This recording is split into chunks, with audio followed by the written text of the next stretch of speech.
got some questions that I'd like to ask you. So Okay. this is like the founder advice section, and I think you can provide a lot of value here. So let's say you are just starting, Mm-hmm. you have no capital, no connections, but you've got a really good idea and you want to do it. You know that there's something here. You've validated the gap in the market. What's the first step that you take? So you're a founder that's got nothing, Yeah, but you nothing. like. An idea and a dream. And the shirt Okay. on your back. So, okay, well, this is cool because we've talked about a lot of the angles here. So I would say the first thing is if you have an idea, if you've got no connections, etc. Yeah, we've already covered this. We've already done this, which is fantastic. I'm going to find it down. So if you've got nothing, you're basically creating a product that solves a problem, and then build as much as you can of that product to have an understanding by yourself. And in this age of AI, there's no excuses not to have an MVP, not to have documents, not to have a budget, not to have a business plan, websites, marketing plans, and even starting your marketing with agents, everything yourself, right? So there's no excuse. So then once you start moving then once you've done that, I would just, one of my mentors said to me is just take the leap, go out there, be hungry, and once you have that product and everything ticking along, you're going to get the right momentum and the energy and just to get going, and you'll find it. And there isn't a book really. There isn't like a cheat sheet. Well, I mean, there's lots. People sell you them online, but everyone's story is very different. There is no road that will what you can do. There's an idea of a road, but you got to build it yourself with your personality, your character. And that's something that, again, that I'm looking for, is that character in a person. And I know devs and, you're a developer, etc. But if you can't pitch the idea or have the energy, you have to find someone to do it. But that's an excuse. You know what I mean? I think I've seen a lot of developers, we've worked people, even when they're pitching, doing their pitch deck and stuff, they've learned it.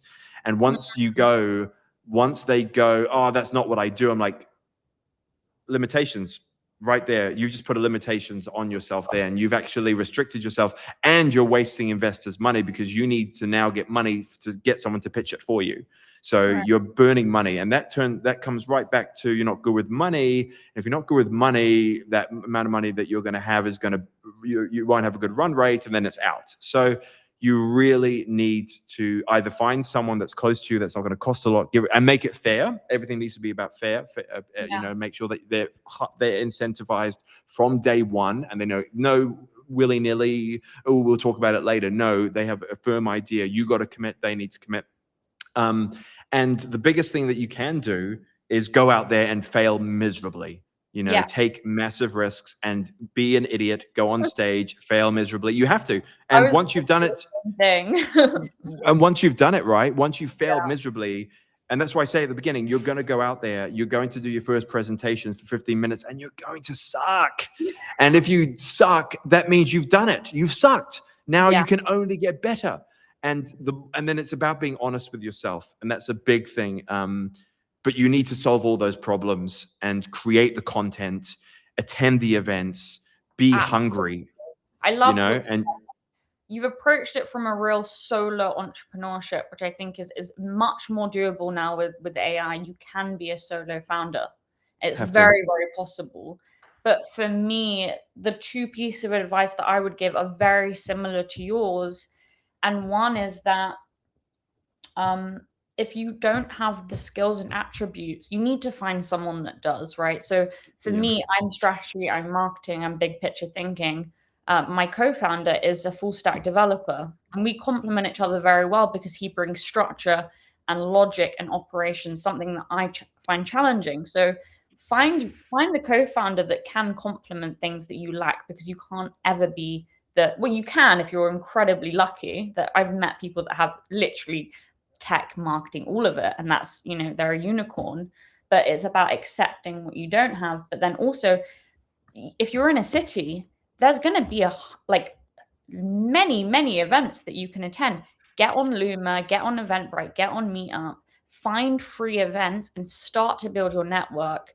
Your network is everything. Go and speak to every single person in the room until someone can add some value, and don't be shy and be willing to fail and yeah, all of that jazz. I mean, that is literally how I would start, is just attending 100%. every free event possible in my area, because there's many. And ask questions, ask lots of questions. How did you get to what? And find some rock stars that have done it. Like I remember when I first met the CEO of a well-known crypto project that is still around today, that we worked with. Like when I saw him just one time on stage, and I was like, damn, that guy just is amazing at what he does. He speaks, he's clear, he knows exactly what he's doing. He's quite like stylish, not as a shock factor, but as like he's got a sense of how he wants to be perceived and looked. Voice is there. And I had to go up to him and I said, dude, what do you, even though I saw this, I'm like, who are you? What do you do? Because it was so fascinating. And then how did you get here? Can we do this? Can I meet you? Can I take you out for something? Who are you? Blah, blah, blah. And then I started working with him. And that was one of those moments where you just have to get the ego out the way. Again, very cliche and icky, but it is that, and compliment is another thing as well. And just stay in your lane is a big one. And also just be useful. That's one of my things. Just be useful. Yeah, I always say that the first 2 years that I spent in Web3, I just listened because I knew I was ignorant. Yeah.